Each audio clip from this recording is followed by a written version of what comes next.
আসসালামু আলাইকুম। বাংলাদেশ বেতার রংপুর স্থানীয় খবরে আমন্ত্রণ জানাচ্ছি কানিজ আফরিনা। বিভিন্ন কর্মসূচির মধ্য দিয়ে বিশ্বের অন্যান্য স্থানের মতো দেশে আজ আন্তর্জাতিক নারী দিবস পালিত হচ্ছে। এবছর দিবসটির প্রতিপাদ্য হচ্ছে অধিকার, সমতা, ক্ষমতায়ন নারী ও কন্যার উন্নয়ন। সমাজ ও পরিবারে নারীর কৃতিত্বকে স্মরণ ও সম্মান জানাতে প্রতি বছর এই দিনটি পালন করা হয়। 1857 সালের 8ই মার্চ যুক্তরাষ্ট্রের নিউ ইয়র্কে একটি সূচ কারখানায় নারী শ্রমিকরা দৈনিক শ্রম 12 ঘন্টা থেকে কমিয়ে 8 ঘন্টায় আনা, ন্যায্য মজুরি এবং কর্মক্ষেত্রে সুস্থ ও স্বাস্থ্যকর পরিবেশ নিশ্চিত করার দাবিতে সমাবেশ করলে অনেক নারী নির্যাতিত ও গ্রেপ্তার হন। এই ঘটনার এক শতাব্দীরও বেশি সময় পর 1975 সালে জাতিসংঘ 8ই মার্চকে আন্তর্জাতিক নারী দিবস হিসেবে স্বীকৃতি প্রদান করে। এরপর থেকে দিনটি সারা বিশ্বে একই দিনে পালিত হয়ে আসছে। প্রধান উপদেষ্টা অধ্যাপক ডক্টর মোহাম্মদ ইউনূস আন্তর্জাতিক নারী দিবস উপলক্ষে এক বাণীতে দেশের নারী সমাজকে শুভেচ্ছা জানিয়েছেন।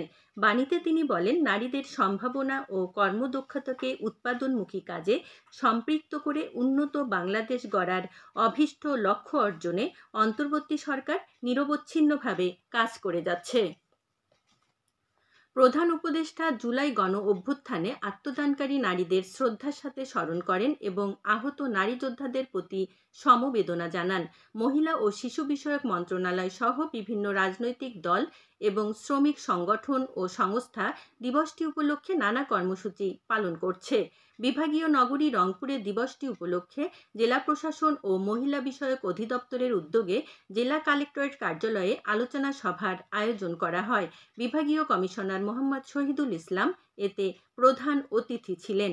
ডেপুটি কমিশনার মোহাম্মদ রবিউল ফয়সালের সভাপতিত্বে অনুষ্ঠিত সভায় পুলিশের রংপুর রেঞ্জের DIG Mohammad Aminul Islam, metropolitan police commissioner Mohammad Majid Ali ও পুলিশ সুপার আবু সাইম বিশেষ অতিথি ছিলেন।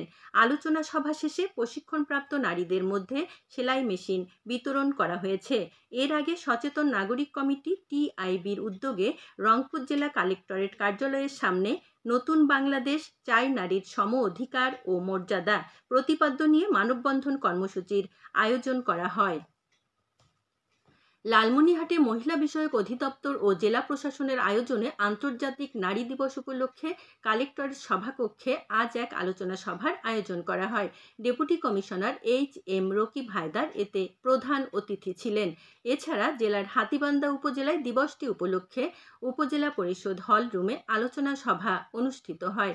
উপজেলা নির্বাহী অফিসার মোহাম্মদ শামীম মিয়া এতে সভাপতিত্ব করেন। জয়পুরহাটে আন্তর্জাতিক নারী দিবস উপলক্ষে আজ দুপুরে সার্কিট হাউজে এক আলোচনা সভা অনুষ্ঠিত হয়েছে।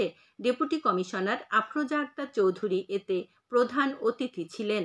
এর আগে সকালে দিবসটি উপলক্ষে জয়পুরহাট পৌরসভার উদ্যোগে শোভাযাত্রা ও আলোচনা সভা অনুষ্ঠিত হয়।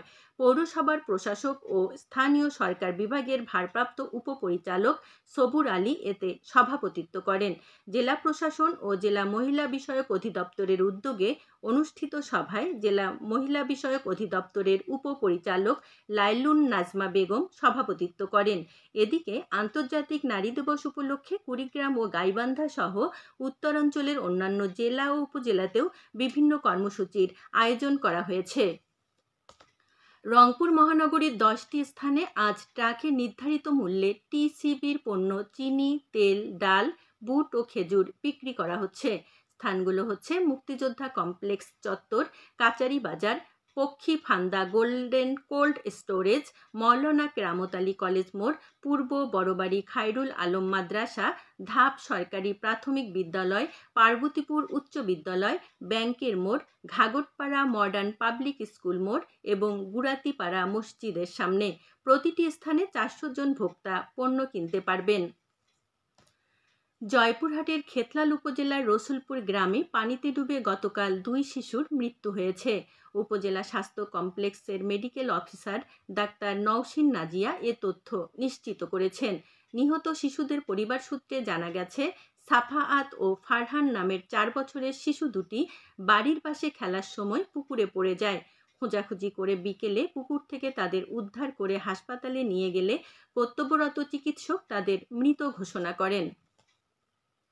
সাহারি ও ইফতারের সময়সূচি। রংপুর ইসলামিক ফাউন্ডেশনের দেয়া সময়সূচি অনুযায়ী আজ রংপুরে ইফতার হবে সন্ধ্যে 6:09 এবং আগামীকাল সাহারির শেষ সময় ভোর 4:58। সবশেষে আবহাওয়া।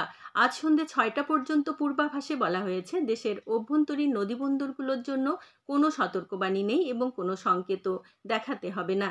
খবর শেষ হলো। আমাদের পরবর্তী স্থানীয় খবর প্রচারিত হবে সন্ধ্যে 7টায়।